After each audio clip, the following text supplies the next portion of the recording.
Donc, le sujet qui m'était imparti, et que je n'ai pas choisi, mais était évidemment très excitant parce que cette question, vous vous la posez, nous nous la posons, je me la pose tout à fait de la même façon, même si assez rapidement, je peux quand même vous dire que les religions ont de beaux jours devant elles, et donc le monde de demain sera un monde avec religion, très certainement, mais quelle religion? C'est ça qui nous intéresse, surtout à l'époque où il y a de tels bouleversements, où une église sœur traverse une crise absolument sans précédent, alors qu'on la croyait institutionnellement inattaquable. Donc vous voyez que les choses bougent terriblement dans notre monde, et en particulier dans le monde religieux. Et d'ailleurs, en petit mot d'introduction, il ne faut pas s'en effrayer. Je veux dire, le religieux a toujours été mouvant, le religieux s'est toujours adapté, et il faut absolument renoncer à toute vision fixiste du religieux de toute éternité, qui aurait été, même si les religions elles-mêmes tiennent ce discours de la longue durée, etc. Le religieux, ce sont les hommes et les femmes qui le font, et évidemment, ça change en même temps que la société des hommes et des femmes change. Donc, il n'y a pas de peur à avoir a priori. Ceci dit, depuis une trentaine d'années, le fait religieux, sous ses formes sociales, culturelles, politiques, fait un retour qu'on a l'impression d'être fracassant dans l'actualité mondiale, à travers la violence, à travers l'expression de la visibilité religieuse, à travers un certain nombre de revendications. Alors la question face à je mets toujours des guillemets, retour du religieux, c'est de savoir est-ce qu'il y a véritablement retour, ou bien est-ce qu'on a minoré le fait religieux pendant un très grand nombre d'années, et tout à coup, parce que les grandes idéologies politiques se sont effondrées à partir de la fin des années 80, que eh bien, le religieux a pris la place que ces idéologies politiques ont laissée vacante. Donc il faut faire attention aussi là de la perspective que l'on a face à ce fameux retour du religieux. Il ne faut pas oublier non plus que s'il y a retour du religieux, c'est parce qu'aussi il y a retour des études sur le religieux. Et dans ma discipline, les relations internationales, le religieux ne faisait pas partie des critères d'études jusque dans les années 80. Et c'est à cause d'un certain nombre d'événements que tout à coup, les spécialistes des relations internationales se sont dit, finalement, le religieux a quelque chose à voir dans les relations internationales. Et donc, il y a eu un nombre accru d'études sur les formes de ce religieux qui ont contribué aussi à leur plus grande visibilité. Alors, le renouveau d'intérêt pour le fait religieux en France, on peut aussi le dater aussi de ce moment où la deuxième communauté religieuse non chrétienne en France, donc l'islam et les musulmans, est devenue plus visible dans l'espace public, et où des revendications ont émané de ces différentes personnes, qui ont montré aussi qu'il y avait des revendications religieuses, alors qu'on s'était habitué en France à un religieux particulièrement discret qui s'accommodait de cette discrétion. On voit que d'autres formes religieuses, d'autres militances religieuses ont plus besoin de visibilité, de reconnaissance de leur identité, et évidemment ça pose quelques problèmes. Mais là aussi, petit point, il ne faut pas focaliser simplement notre vision du religieux sur le religieux qui pose problème. Il faut être très attentif de voir mais je pense que vous êtes acquis à cette idée, que le religieux traverse tout le spectre de l'activité sociale et culturelle des gens, et que donc il peut véhiculer de la violence comme il peut véhiculer un message de paix, de tolérance et de dialogue. Donc il n'y a pas, si vous voulez, de malédiction du religieux et de la violence, et il faut reconsidérer tout ça. Mais je voudrais dater avec vous cette période où le religieux est apparu donc de nouveau sur la scène internationale. Et comme vous avez une certaine expérience et vous vous rappelez certainement cette période pivot de la fin des années 70, où une première révolte, ça on l'a un petit peu oublié, mais une première révolte fondamentaliste en Arabie Saoudite en réaction à l'alliance du régime saoudien avec la puissance américaine. Il y a eu donc des dizaines de morts à la Mecque, hein, donc dans le cœur même du régime saoudien et le cœur même de la religion musulmane. On se souvient mieux évidemment de la révolution islamique iranienne, 1979 aussi, donc au même moment. C'est le début des années 80, c'est le début de la guérilla djihadiste en Afghanistan face à l'occupation soviétique. Hein, donc le djihad ne date pas d'il y a 10 ans, hein, c'est vraiment, il faut le voir dans le temps long, même si ces incidences sur le monde que nous connaissons est peut-être plus tardive, encore que je vous rappelle pour les Parisiens, en tout cas, vous vous souvenez certainement des premiers attentats islamistes en 1995, le RER Saint-Michel, la rue de Rennes, etc. Donc on n'est pas, 2015 est encore une étape, mais on est bien dans un continuum de la violence djihadiste depuis un certain nombre d'années.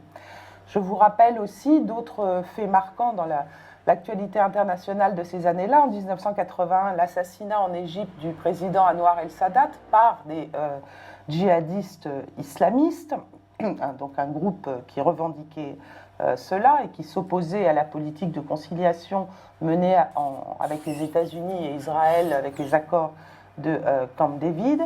Et puis il y a les différentes intifadas en Israël, les attentats chiites en France, entre guillemets, en 1995, que je vous ai déjà cités, et puis des nouveaux conflits régionaux à tonalité religio-politique. Hein, et là, c'est toujours très difficile de faire la part entre ce qui relève du religieux et ce qui relève du politique, par exemple au Soudan, par exemple en Tchétchénie, par exemple aux Balkans, en Algérie, sans oublier une guerre ethno-religieuse aussi, si je puis dire, qui a duré fort longtemps et dont on reparle aujourd'hui à cause du Brexit, la guerre en Irlande du Nord entre factions catholiques et factions protestantes. Donc nous avons là déjà dans ces années-là un facteur religieux dans la conflictualité et dans la vie du monde. Mais on en a réellement pris conscience et on s'en est alarmé particulièrement à un moment très précis, à la fin des années 90, lorsque paraît un livre américain d'un grand intellectuel américain, professeur de Harvard, je crois, Samuel Huntington, qui écrit un livre qui s'appelle « Le clash des civilisations », qui a été immédiatement traduit en français et dans des tas d'autres langues et qui a eu un succès absolument phénoménal. Ce livre remettait en cause la théorie de la démocratisation, de la pacification du monde qui avait été avancée quelques mois plus tôt par un autre professeur américain, Francis Fukuyama, dans un livre qui s'appelle « La fin de l'histoire » et qui expliquait que la conflictualité baissant, on allait arriver à un monde progressivement, hein, bien sûr, mais qu'il n'y aurait plus d'histoire puisque tout le monde allait adopter la forme démocratique et libérale impulsée au lendemain de la Seconde Guerre mondiale avec la création de l'ONU, la Déclaration universelle des droits de l'homme, etc., etc.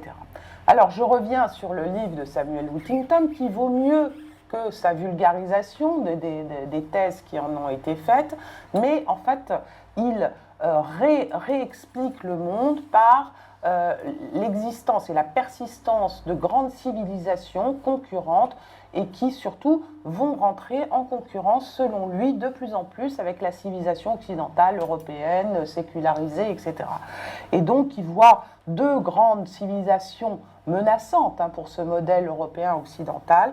C'est d'une part la civilisation asiatique, je vous le fais vite, et d'autre part, plus proche de nous, la civilisation musulmane, avec tout ce problème de la qualification de la civilisation musulmane, puisque vous savez que l'islam occupe sur le globe une grande partie géographique du globe, pas seulement dans les pays arabes, qui sont les lieux de naissance, tout ça, mais aussi en Asie. Donc vous voyez que c'est le problème de la thèse aussi d'Huntington, de séparer le monde en plusieurs civilisations. Parfois, il y a des civilisations qui se recoupent et tout ça n'est pas extrêmement expliqué. En tout cas, ce qui a été retenu de ces thèses, c'est essentiellement le clash qu'il imagine entre le monde européen occidental chrétien et le monde musulman qui veut prendre sa revanche d'après lui, sur la modernité. Ces thèses ont collé finalement avec une peur ancestrale que nous partageons, et pour l'historienne que je suis, l'islam a toujours été l'autre, avec un grand A, l'autre, le voisin, mais l'autre, celui avec qui l'Europe s'est toujours sentie en concurrence. Donc il y a un ressenti, une culture de l'affrontement avec l'autre, l'islam, qui est très ancienne. Et évidemment, je vous rappelle par exemple une date qu'on oublie un petit peu trop, 1683. Alors pour les protestants, 1685 résonne plus, mais moi là je vous parle de 1683, le siège de Vienne par les Ottomans. Donc les Arabes, les musulmans sont aux portes, au cœur de l'Europe. Et bon, évidemment, ce siège n'aboutit pas, et donc l'avance ottomane est stoppée. Mais il y a dans le profond, dans l'éthos profond européen, cette peur aussi de l'invasion. Et on peut en trouver des échos peut-être dans des théories plus récentes du grand remplacement, qui sont finalement la traduction contemporaine de cette peur viscérale qui date de l'époque moderne. Donc la thèse du clash des civilisations, excusez-moi d'insister là-dessus, mais elle a beaucoup séduit.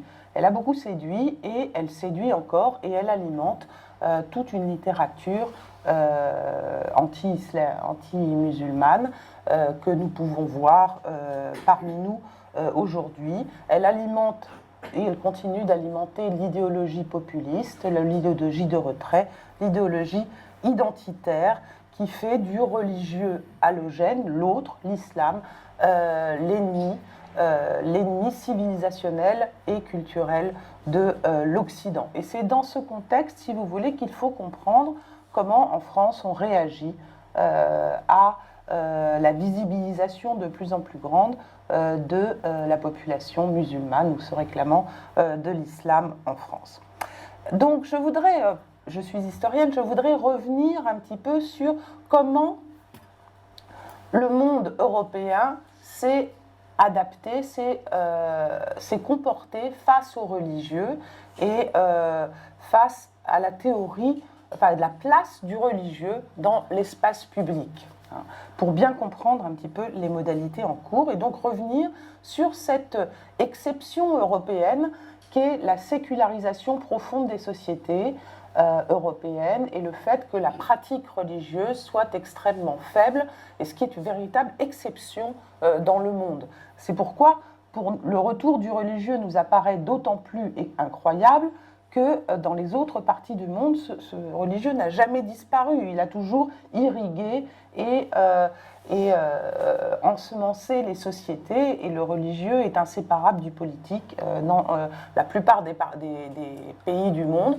contrairement à l'Europe où il y a eu un processus de détachement. Et je voudrais essayer de vous expliquer ce processus de détachement, pour vous dire aussi par la suite que ce processus de détachement, il affecte maintenant des tas d'autres pays du monde que l'on croit englués dans le religieux, en tout cas selon la vulgate employée par les populistes la plupart du temps.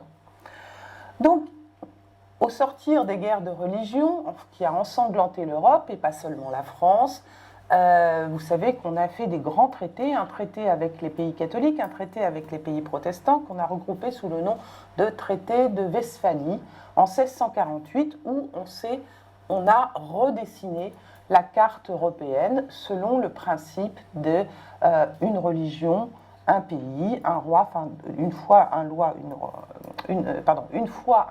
une loi. Ça, c'est la forme française. Dans les autres pays, on utilisait un terme latin, cuius egio, eius religio. Donc, à chaque pays son prince, et à chaque prince sa religion, et la religion du prince et la religion de l'État. Mais c'est surtout, au-delà du fait religieux, c'est aussi l'émancipation du religieux. Hein, ces deux traités sont très importants pour ça, parce qu'ils donnent la primauté au prince, c'est-à-dire au roi, enfin, à l'évêque, peu importe, enfin, le prince souverain, la primauté politique, et c'est lui, alors évidemment il y a toujours cet aspect religieux, il porte et il protège la religion qu'il pratique, mais il est complètement autonome politiquement, alors que la question auparavant, il y avait la chrétienté, et avant les troubles de la guerre de religion, la fiction était que le véritable souverain, c'était le pape. Hein.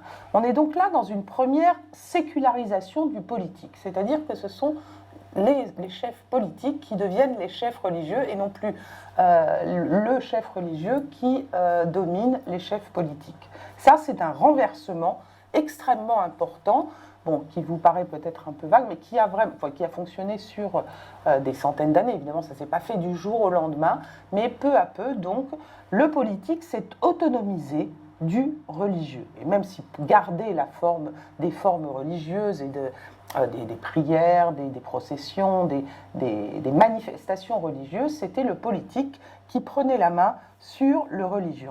Et donc se développer dans ces années, dans le XVIIe, XVIIIe siècle, toutes sortes de pensées dont vous connaissez certainement les noms, et je parlerai ici de John Locke, qui a écrit ces deux livres très beaux sur la tolérance que les souverains doivent à leur peuple en raison de la pluralisation, c'est-à-dire des migrations qui font que la fiction d'un État catholique à côté d'un État protestant n'est plus tenable, puisqu'il y a des catholiques qui vont s'installer dans un État protestant et inversement.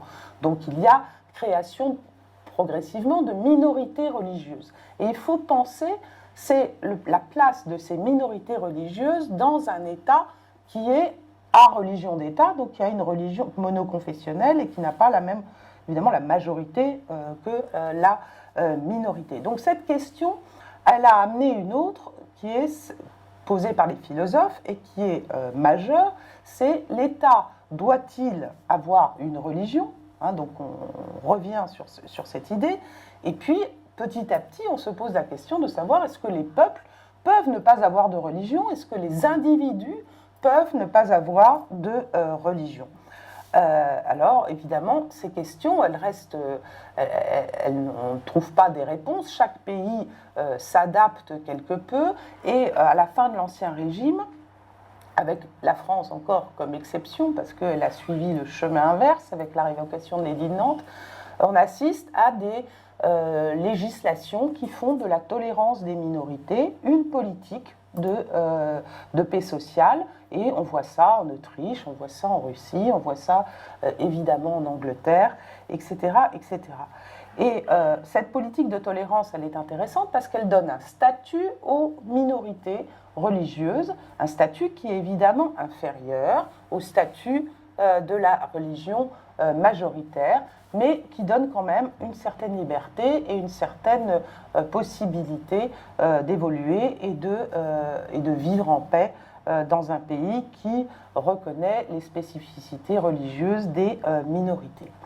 Ce système de tolérance, il existe toujours. Alors plus en Europe, on est passé à un autre système, je vais vous expliquer, mais ce système de tolérance existe actuellement dans la plupart des pays du Moyen-Orient, Israël compris. Hein, c'est un système de tolérance, c'est-à-dire que le souverain a une religion. Alors quelquefois ça se complique, par exemple dans le cas de la Syrie, le souverain n'a pas la religion n'est pas de la religion majoritaire. Mais bon, ça c'est un détail. Mais évidemment, je fais, mis à part tous les troubles et la guerre actuelle, mais disons que le système global continue à être un système de tolérance des minorités, c'est-à-dire que les minorités ont le droit d'exister, mais elles ont une législation spéciale et elles sont enfermées dans leur statut religieux, enfin politico-religieux, et il n'y a pas de frontières, les frontières sont absolument étanches. C'est ce qu'on appelle le système de la dimitude. Eh bien, donc voilà, c'est un système qui persiste encore de nos jours et qui a été établi en Europe à la fin du XVIIIe siècle. Comment ça s'est transformé en Europe? Quelle a été l'étape suivante? C'est la création de l'individu. De l'individu c'est-à-dire maintenant, face à l'État, ce n'est plus la communauté, les minorités qui sont importantes, ce sont les individus qui deviennent des individus citoyens. Et c'est évidemment la Révolution française qui a donné les premières indications politiques, les premières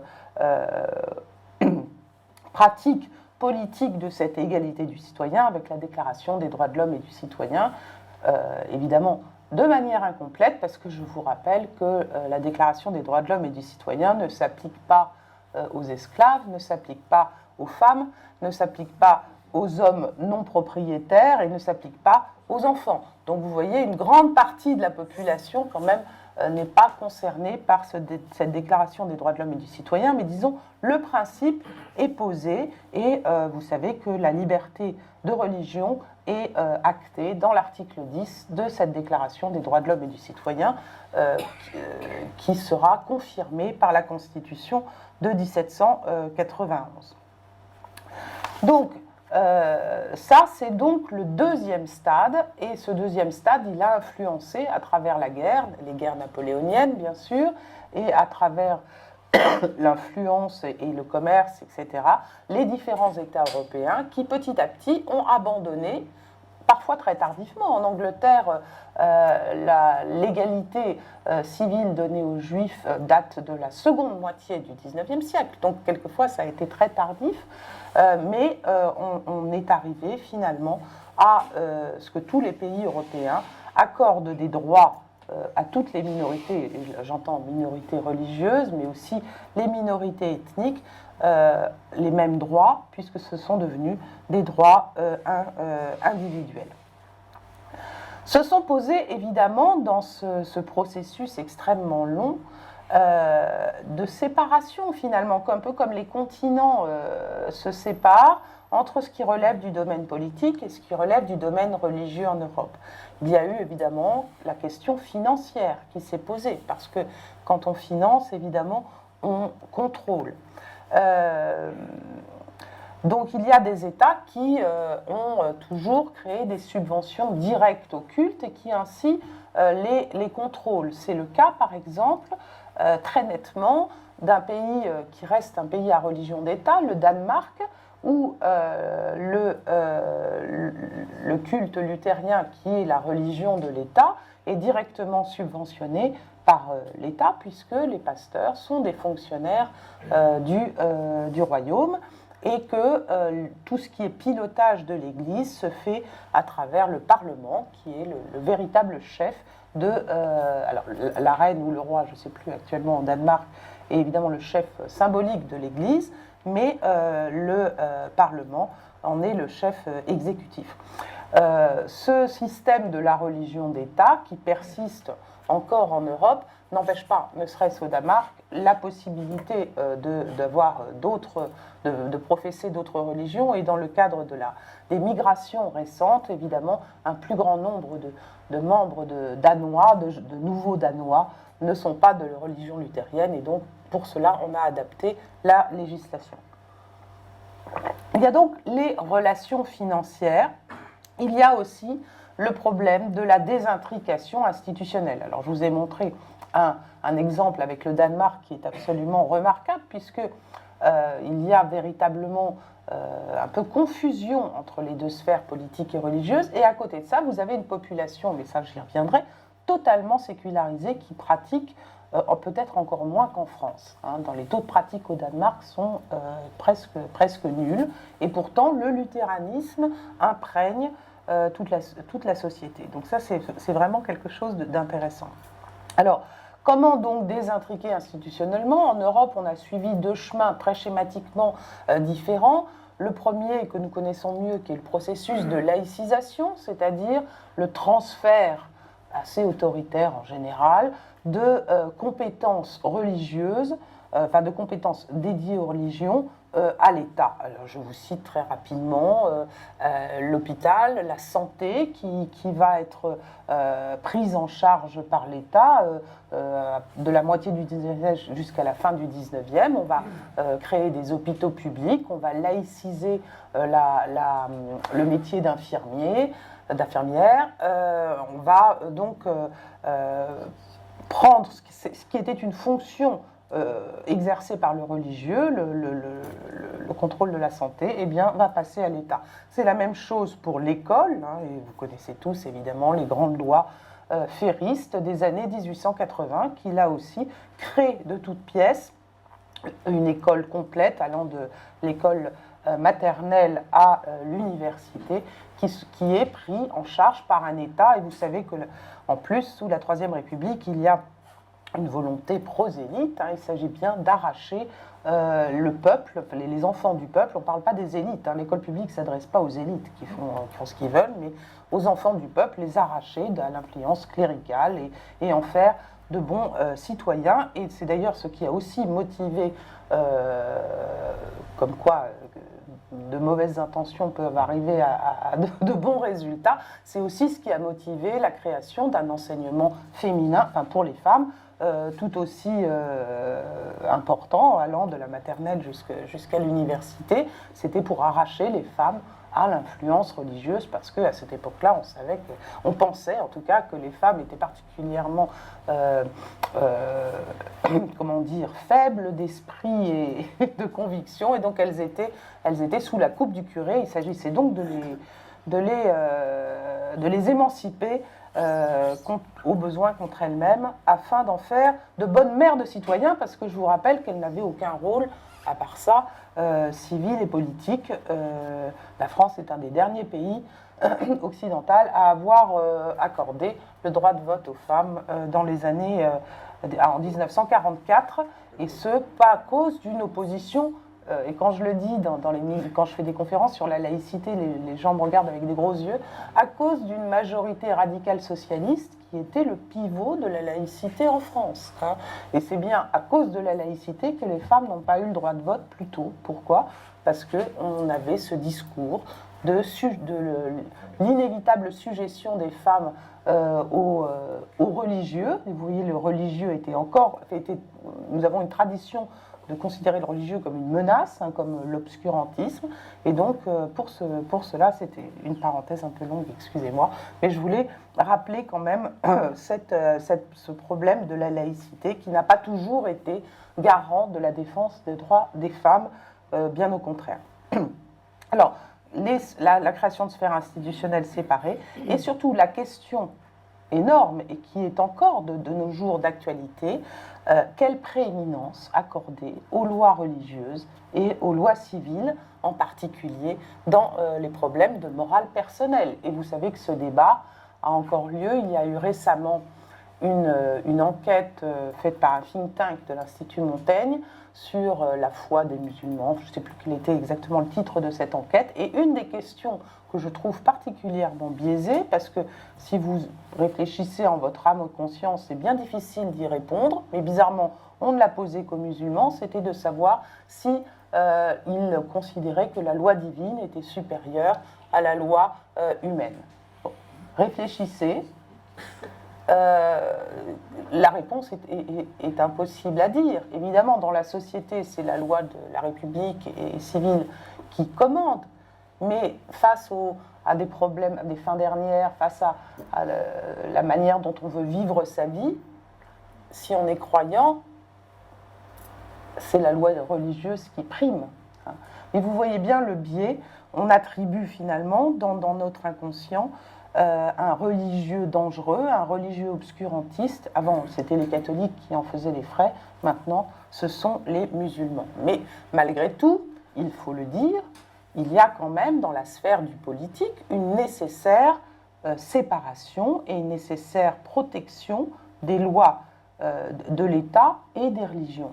Et c'est ce que la France a essayé de faire avec la loi de séparation des églises et de l'État de 1905. Dans d'autres pays, on fait autrement, je vais y revenir.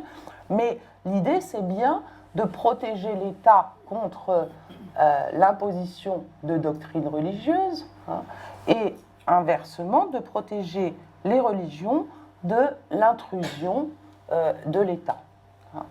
Et ça reste, c'était un problème à la fin du 19e siècle, début du 20e siècle, ça reste une question aujourd'hui dans notre pays comme dans d'autres pays. Alors si on en revient à cette exception européenne de ce continent qui se détache peu à peu du religieux, mais qui voit des poches de résistance se créer dans certains endroits, eh bien, il faut en revenir sur les différentes modalités de cette laïcisation, de cette sécularisation des États et des sociétés européennes. De quoi elle se constitue? Je l'ai dit tout à l'heure, de la neutralité ou de l'impartialité religieuse de l'État, qui interdit donc celui-ci de s'occuper de doctrines religieuses ou d'interférer dans les doctrines religieuses. Ça nous paraît évident. Ça n'est pas évident dans tous les pays. Un pays qui se dit laïque, qui l'est de moins en moins, comme la Turquie, a une laïcité qui n'est pas du tout la même que la nôtre. Parce que là, l'État interfère directement dans le religieux. L'État turc, je vais très rapidement là-dessus, a un ministère très puissant des affaires religieuses qui a des effets jusqu'en France, dans les communautés turques françaises. Ce ministère des affaires religieuses rédige le prêche du vendredi qu'il envoie tous les vendredis matins aux différents responsables des mosquées sunnites en Turquie et de par le monde, et qui est la parole religieuse officielle. Ça n'est pas sans problème, évidemment, sur la liberté religieuse. Et ça, c'est dans une laïcité de contrôle, c'est-à-dire que l'État décide de ce qui est la bonne parole religieuse. Vous voyez bien qu'on est là très loin d'une séparation du religieux ou du politique. En France, on a connu ce type de laïcité gallicane, c'est-à-dire de manière de contrôler les religions pendant toute la période concordataire, tout le XIXe siècle, où l'État reconnaissait 4 cultes différents, mais les surveillait et les subventionnait sous contrôle pendant plus d'un siècle. Et ça s'est arrêté avec la loi de séparation des églises et de l'État. Donc neutralité et abstention de l'État dans la théologie qui est prônée par les différents mouvements religieux, mais aussi indépendance, je vous le disais tout à l'heure, des instances politiques vis-à-vis des normes religieuses. Et ça, c'est beaucoup moins simple qu'on ne le pense. Vous l'avez vu, par exemple, on le voit en France depuis les années 70, et petit à petit, cette morale de l'État qui diffère complètement d'une morale religieuse, en particulier catholique. Je parle des lois sur la contraception à la fin des années 60, la loi sur l'interruption volontaire de grossesse en 1975, et puis très récemment la loi sur le mariage pour tous, et bientôt peut-être la loi sur la PMA. Vous voyez bien que les normes morales de l'État se séparent, ne suivent plus les injonctions morales traditionnelles ou religieuses. Et ça, c'est un gage de la laïcité c'est un signe de la sécularisation profonde de nos sociétés. Troisième critère, le respect de l'égalité civile de tous les individus. Donc ça, c'est quelque chose, je vous ai montré, qui s'est acquis progressivement et qui n'est toujours pas respecté partout dans le monde. et la garantie du respect de la liberté de religion et de conviction, qui est qui est toujours double, c'est la liberté de conscience, bien sûr, du fort intérieur, mais c'est aussi la liberté de l'expression publique, et donc dans la rue ou partout ailleurs, du culte. Vous savez que les protestants ont eu à souffrir pendant très longtemps d'une tolérance qui ne leur permettait que la liberté de conscience et pas la liberté de culte, c'est-à-dire la liberté de pratiquer leur culte publiquement. Donc, en résumant tout cela, on peut conclure que le principe de laïcité, qui est un principe, même s'il n'est pas traduit dans les autres langues, est largement partagé, je vais y revenir, quelle que soit la forme des relations Église-État entre les cultes et les États, ce principe de laïcité oblige l'État libéral à s'en tenir à une posture d'abstention vis-à-vis des différentes propositions de sens, afin de permettre une coexistence le plus apaisée possible de tous les citoyens dans un espace public également partagé.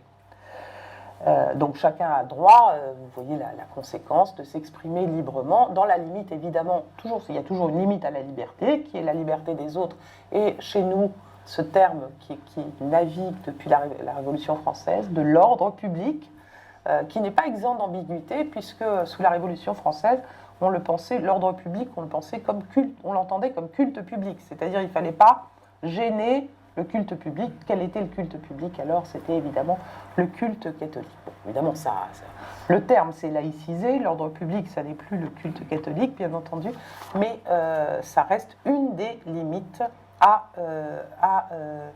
la liberté.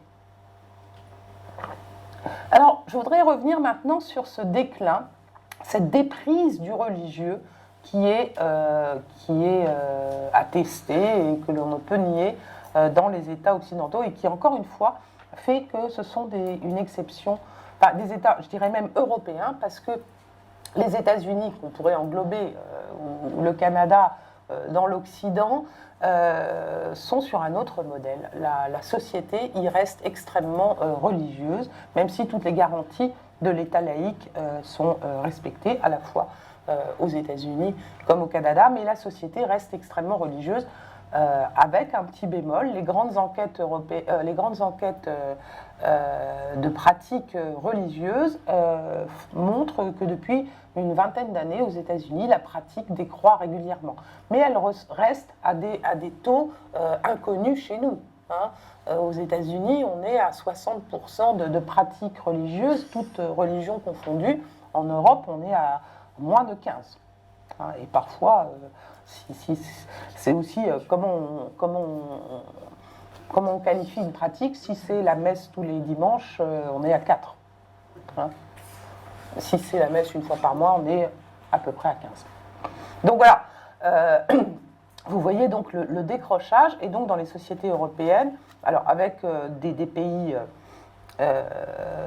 en locomotive de la sécularisation, que sont la France, la Belgique et la République tchèque. Et puis les autres, je vous ai dit le Danemark qui suit de pas très loin, et les pays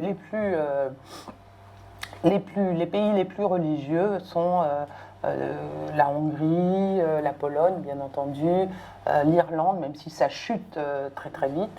Enfin voilà. Les pays protestants sont un peu plus épargnés, mais pas tellement. Donc, ce qui est important, c'est que on peut quand même distinguer en Europe plusieurs manières de ne pas pratiquer, et c'est ce que une sociologue anglaise a qualifié. Elle a dit: en Europe, nous avons du believing without belonging, c'est-à-dire on croit sans appartenir à une église particulière, et il y a le pendant de ça qui est belonging without believing, c'est-à-dire on peut appartenir à un culte et ne plus pratiquer. Alors, ce sont les deux impressions qu'on a de la modernité en Europe, de la modernité religieuse en Europe, donc ces deux pôles. Je vous donne quelques exemples. Croire sans appartenir, c'est faire des recherches personnelles en fonction d'approfondissement spirituel, etc. C'est butiner de communauté en communauté pour trouver celle qui vous convient le mieux. C'est changer ainsi de communauté. Et ça, c'est un religieux extrêmement mouvant, mais qui existe en particulier à travers l'expansion du protestantisme évangélique, mais pas seulement. L'autre dessin, belonging without believing, donc appartenir sans croire, eh bien, alors là, je recite toujours le Danemark, comme je vous disais, un des pays où la pratique est la plus basse en Europe, avec les autres que je vous ai cités, et en même temps, un taux d'appartenance à l'Église luthérienne. Alors, qui s'explique aussi pour des raisons politiques, c'est-à-dire que jusqu'à il y a peu de temps, vous étiez immédiatement inscrit dans l'Église luthérienne, que vous le vouliez ou non. Hein. Maintenant, ça devient, la question est posée et vous dites oui ou non. Mais pendant des centaines d'années, c'était vous êtes inscrit directement. Mais malgré tout, il y a assez peu de gens qui se désinscrivent au Danemark. Donc il y a aussi un facteur qui n'est pas seulement religieux, mais identitaire. On garde, on reste inscrit, même si on ne pratique pratiquement jamais. En France, il n'y a pas évidemment cette culture très particulière, mais si vous faites des sondages dans la rue pour demander, pour essayer de voir les pourcentages d'appartenance religieuse, eh bien vous aurez des forts taux d'appartenance encore au catholicisme, alors que la pratique est quasi tombée très très peu. Donc on est là dans tout le problème quand on traite du religieux, de savoir ce qui est le vrai, est-ce qu'il y a un vrai religieux, est-ce que c'est le religieux, c'est celui qui se pratique et qui est l'expression d'une foi et de rite, ou bien est-ce que c'est une appartenance, c'est un sentiment d'appartenance à une tradition, une culture, etc. Or, à notre époque, on est à un moment où cette culture, elle est en train de disparaître. Il y a une rupture de transmission, en tout cas en France, qui est très très nette, une rupture de transmission entre votre génération et la génération de vos petits-enfants. Et il y a cette rupture de transmission fait que, c'est pour ça qu'on parle d'étudier le fait religieux à l'école, pour essayer de compenser cette rupture culturelle, parce qu'il y avait une espèce de transmission par une pratique plus ou moins tiède ou plus ou moins élevée, mais qui socialisait les gens dans une religion particulière et leur donnait les codes culturels et religieux.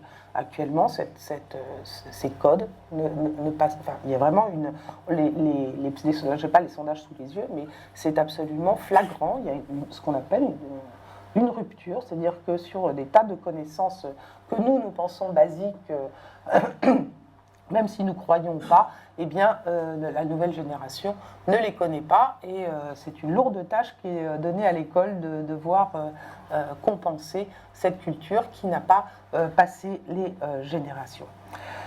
Ce qui est intéressant, c'est que en France, c'est particulièrement net, mais on le voit aussi dans d'autres pays européens et je citerai le cas récent de l'Irlande qui a voté d'une seule voix ou presque pour la libéralisation de l'avortement, alors que cela faisait des décennies que cette question était posée et qu'on n'osait pas la poser. Mais là aussi, cette rupture générationnelle est en train de fonctionner. Il y a une espèce de sécularisation de la société qui se fait dans un changement, donc un déclin général des pratiques religieuses qui signent un déclin de la culture religieuse. Alors, je ne sais pas combien de temps il me reste. Comme vous voulez, 10 minutes, un quart d'heure. D'accord, oui, alors 10 minutes, je vais... parce que je voulais évoquer juste un petit... Allez-y, prenez votre temps. Ouais. Mais peut-être on en parlera dans les questions, parce que, comme je vous ai dit assez rapidement, que le modèle laïque, finalement, était un modèle relativement partagé. Vous allez certainement me dire, mais non... Enfin bon, donc on en reparlera à ce moment-là, mais c'est pas grave. Ce que je voulais juste dire dans cette partie, c'est que, et un peu en conclusion de ce que je viens de vous dire, il y a une convergence des modèles en Europe, des modèles de gestion du religieux, et même si si les formes héritées sont encore assez différentes, sur les critères que je vous ai cités tout à l'heure, il y a une convergence tout à fait remarquable.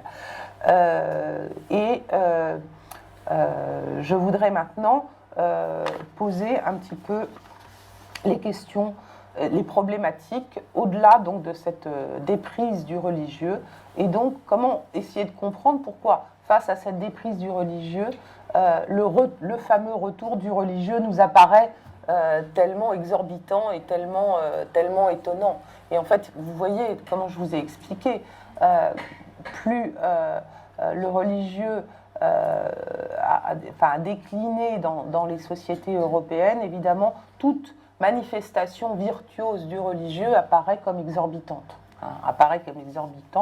Et ça se mêle aussi du fait que dans l'approfondissement de l'individualisme, chaque individu se sent responsable de lui-même et de son identité et de son affichage vers l'extérieur. Et donc il y a là aussi, et comment vous dire, ça va de l'affirmation du punk. Vous vous souvenez des années punk avec ces personnages colorés et percés, et voilà, qui étaient là pour une protestation vivante de leur mal-être et en même temps de leurs revendications. Eh bien, nous assistons dans les sociétés contemporaines sécularisées et c'est pour ça que le retour du religieux est si visible, à une espèce d'inflation de l'apparence et de l'affichage identitaire par l'apparence. Et c'est tout à fait net dans l'affichage des jeunes femmes voilées, qui est un phénomène je ne vais pas dire qui se généralise, mais en tout cas qui devient, qui s'est installé dans les années 80 et qui persiste jusqu'à nos jours, et qui est un point d'abcès, de fixation dans le débat public. Vous le savez, l'affaire du voile rend fou depuis les années 80 et se décline en burkini, en hijab de course, etc., etc. Mais c'est un peu l'arbre qui masque la forêt, parce que toutes les religions ont tendance à associer aussi un vêtement. Quand on est particulièrement croyant ou qu'on veut afficher sa croyance au reste du monde, les religions prosélytes, eh bien, le vêtement fait aussi partie de cette identité religieuse. Et on se focalise évidemment sur le hijab des femmes, mais on oublie par exemple les perruques des femmes juives orthodoxes que l'on peut voir dans les rues de Paris. Alors évidemment, c'est des perruques, donc ça fait semblant des cheveux, donc on a l'impression que c'est des cheveux, mais c'est quand même là aussi du même acabit. Et il y a toute autre sorte, sans compter les habillements arborés par les hommes, mais qui bizarrement là ne choquent pas autant que pour celles des femmes, pour des raisons que évidemment je pourrais expliquer, mais il n'est pas nécessaire de le faire, en tout cas jusqu'ici. Donc je voudrais montrer en quoi donc ce retour du religieux, il est exagéré très probablement, mais il doit être pris en compte parce que il montre un petit peu aussi la fin d'un cycle. Pour nous, ce retour du religieux, croyant ou pas, si nous sommes croyants ou non croyants, on a évidemment des approches un petit peu différentes, mais malgré tout, ça reste quelque chose quand même d'inquiétant. Et encore une fois, moi je vous dis que, évidemment, il y a le terrorisme, mais il faut mettre ça, c'est autre chose. Ça n'est inquiétant que parce que nous avons désappris le religieux qui imprégnait nos sociétés pendant des millénaires. C'est inquiétant parce que nous sommes en train de passer à une autre société, à une autre civilisation, où le religieux devient non pas le ciment de la société, mais devient la revendication de telle ou telle, selon les formes, selon telle ou telle forme, de préférence la plus originale possible, parce que nous avons toujours la prétention, dans notre monde d'individus, d'être différents de l'autre, et donc il y a une espèce de course à l'échalote, à la différence, et à l'expression la plus personnelle possible de ces questionnements intimes. Et nous avons des demandes vis-à-vis de l'État, en France en particulier en matière de laïcité, nous avons des demandes qui sont parfois exorbitantes et qui iraient à l'encontre de le nécessaire maintien de la liberté de religion et de conviction et d'expression dans l'espace public. Et c'est vraiment à ce questionnement que je vous invite à penser. Car évidemment, le religieux, quand ce n'est pas le nôtre, pose problème, interroge, choque, parce que, évidemment, le religieux n'est pas de l'ordre du rationnel, le religieux est de l'ordre du convictionnel. Et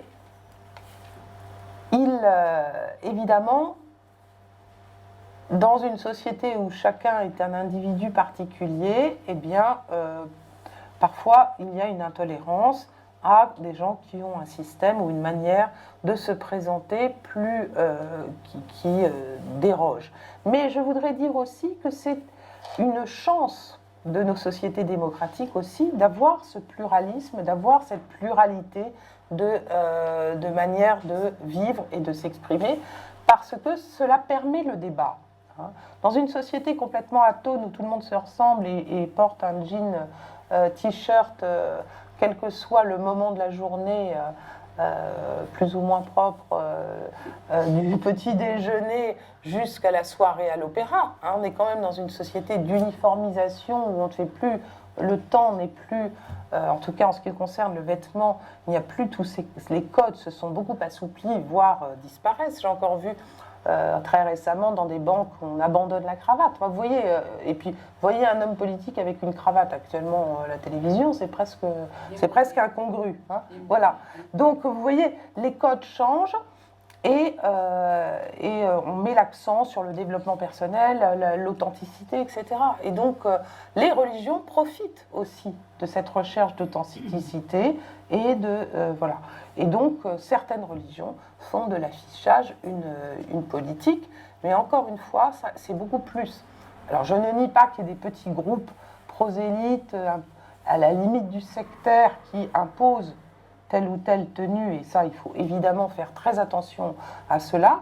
Mais moi, dans ma pratique d'universitaire, où j'ai beaucoup de jeunes filles voilées, mais de voiles de toutes les sortes, ça va du turban au truc noir comme ça, au machin rose avec des fleurs. Enfin, bon, on est là aussi dans une expression de l'individualité qui est la marque de nos sociétés modernes.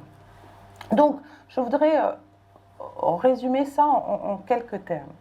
On a vraiment donc assisté à une révolution civilisationnelle dans nos pays européens, et c'est peut-être aussi ce qui nous rend aussi très sensibles au fait qu'on a l'impression que le reste du monde est dans l'immobilisme et dans la répétition du même, etc., etc.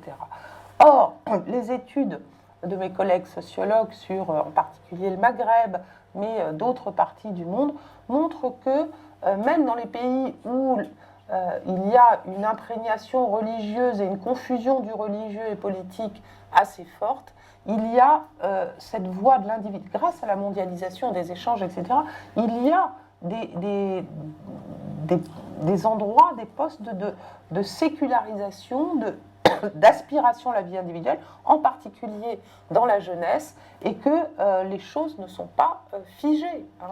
Alors, je donne des petits exemples. En Tunisie, bien sûr, c'est très intéressant. Il y a une commission qui essaye de laïciser le droit et donc d'entièrement nettoyer les lois pour qu'elles soient mises hors d'atteinte, si vous voulez, de l'islam. qu'elle reflète, simplement qu'elle soit le reflet des droits de l'homme et non plus mêlée à des considérations de morale islamique, ce que j'appelais tout à l'heure la séparation institutionnelle et surtout le fait que les lois civiles soient indépendantes des lois religieuses. Cette commission travaille de manière extrêmement dure, avec des soutiens variés et pas mal de critiques, vous pouvez l'imaginer. Et au-delà de, par exemple, l'égalitarisation, enfin je ne sais pas comment dire, l'égalisation des femmes et des hommes dans l'héritage, ce qui est une véritable laïcisation du droit dans un pays de culture musulmane, ça va beaucoup plus loin sur la place de l'enfant, etc., etc. Et évidemment, on suit, et c'est une commission officielle. Des mouvements de la société civile aussi émergent. Vous savez qu'à chaque fois, à l'époque du Ramadan, les journaux évoquent des mouvements de déjeuneurs, c'est-à-dire de gens qui vont aller ostensiblement dans un lieu public pour boire ou manger quelque chose au moment du Ramadan, pour montrer leur liberté de conscience et leur opposition aux religieux socialement obligatoires qui a tendance à persister dans ces sociétés conservatrices. Et ce ne sont pas... Excusez-moi. Ces mouvements sont très profonds et affectent ces sociétés. Alors on peut regretter que ça aille lentement, de notre point de vue émancipé, mais en tout cas ces mouvements existent et donc on peut... Ce mouvement de sortie du religieux existe même dans les pays musulmans.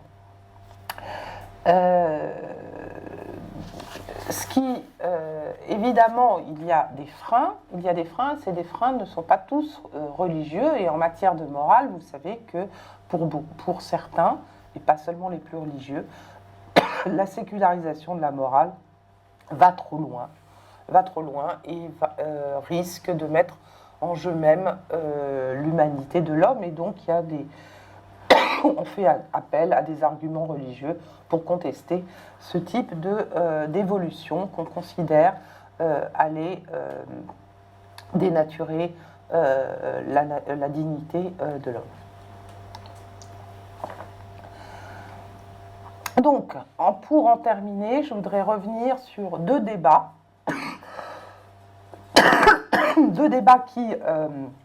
qui occupent notre espace et qui ressurgissent à certains moments, que je voudrais vous rappeler. Le premier, c'est le débat sur l'identité européenne, avec, vous vous souvenez, lors de l'élaboration de la Constitution européenne, ce débat entre les racines chrétiennes, ou finalement qui ont été refusées par la France et un certain nombre d'autres pays, des racines chrétiennes de l'Europe, pour parler d'héritage spirituel et ainsi refléter un plus grand pluralisme européen.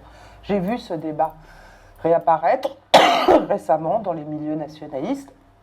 Donc il y a là aussi, et d'ailleurs vous le voyez quelquefois dans le Rassemblement national, se sert de la laïcité pour revendiquer ses racines chrétiennes. C'est assez intéressant, on n'y pensait pas il y a quelques années, mais voilà. Donc ce débat peut revenir, surtout qu'il existe il est réactivé dans les démocraties libérales d'Europe de l'Est, Pologne, Slovaquie, Hongrie. Et donc, ça peut là aussi revenir, est-ce que l'Europe a une identité chrétienne, ou bien est-ce qu'il faut faire un trait sur cette identité chrétienne et en faire une des identités parmi d'autres.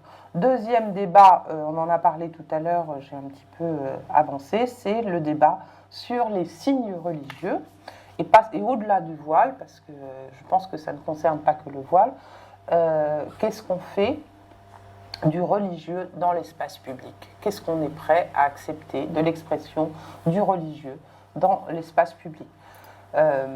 Évidemment, ce débat a été très focalisé sur l'islam ces dernières années, mais je vous rappelle qu'à une certaine période, à Odéon, nous avions tous les jours ou tous les 2 jours des Hare Krishna qui qui tournaient en rond en dansant et en chantant de tout de jaune vêtu. Là aussi, c'était du religieux dans l'espace public, c'était folklorique peut-être, évidemment, ça fait moins peur que l'islam, mais c'est du religieux. Quelle place on laisse aux religieux dans l'espace public en se rappelant, s'il y a des protestants parmi vous, que ça a été la question pour les protestants pendant plus de 3 siècles. Hein. Est-ce qu'on a le droit d'exprimer sa foi en public? Et justement, on n'avait pas le droit, hein, et on était poursuivis pour cela. Et donc c'est un acquis de la société libérale. Est-ce qu'on est prêt à remettre en cause tous les acquis de la société libérale? Et je vous laisse avec cette question.